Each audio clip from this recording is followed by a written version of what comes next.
साल 2024 में कृष्ण जन्माष्टमी 26 अगस्त सोमवार को मनाई जाएगी।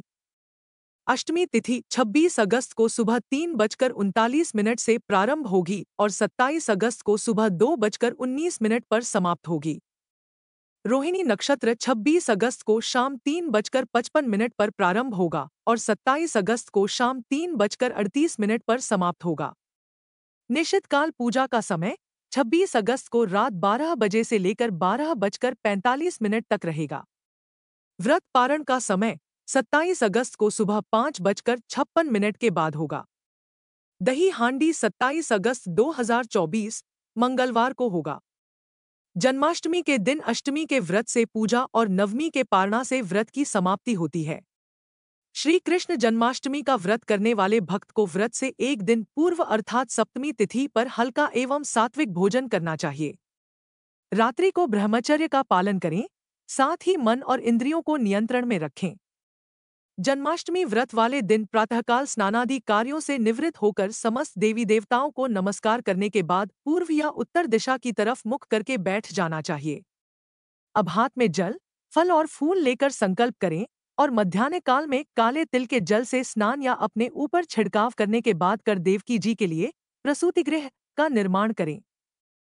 अब इस सूतिका गृह में सुंदर और कोमल बिछौना बिछाएं तथा उस पर शुभ कलश की स्थापना करें।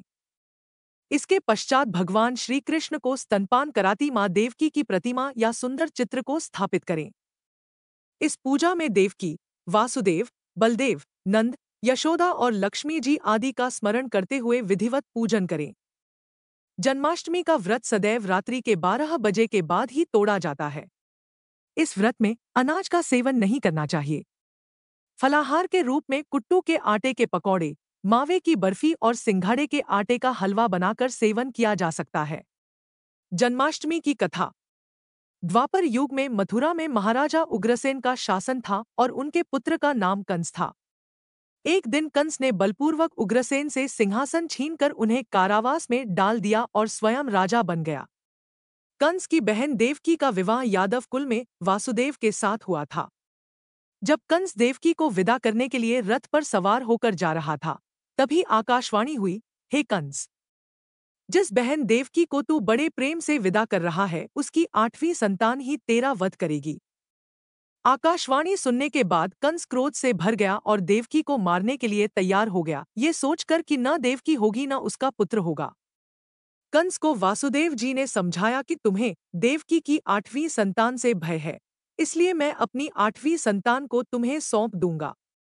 कंस ने वासुदेव जी की बात को स्वीकार कर लिया और वासुदेव देवकी को कारावास में कैद कर दिया। कंस ने देवकी के गर्भ से उत्पन्न सभी संतानों को निर्दयतापूर्वक मार डाला। भगवान कृष्ण का जन्म भाद्रपद माह के कृष्ण पक्ष की अष्टमी को रोहिणी नक्षत्र में हुआ। उनके जन्म लेते ही जेल की कोठरी दिव्य प्रकाश से जगमगा उठी। भगवान विष्णु ने अपने चतुर्भुज रूप में प्रकट होकर वासुदेव देवकी जी से कहा, आप मुझे तत्काल गोकुल में नंद के घर पहुंचा दो और उनके जन्मी कन्या को लेकर कंस को सौंप दो। वासुदेव जी ने बिल्कुल वैसा ही किया। कंस ने जब उस कन्या का वध करना चाहा, तब वह कन्या कंस के हाथ से छूटकर आकाश में उड़ गई और देवी का रूप धारण करने के बाद बोली कि मुझे मारने से तुझे क्या लाभ है? तेरा शत्रु और देवकी की 8वीं संतान तो गोकुल पहुंच चुका है।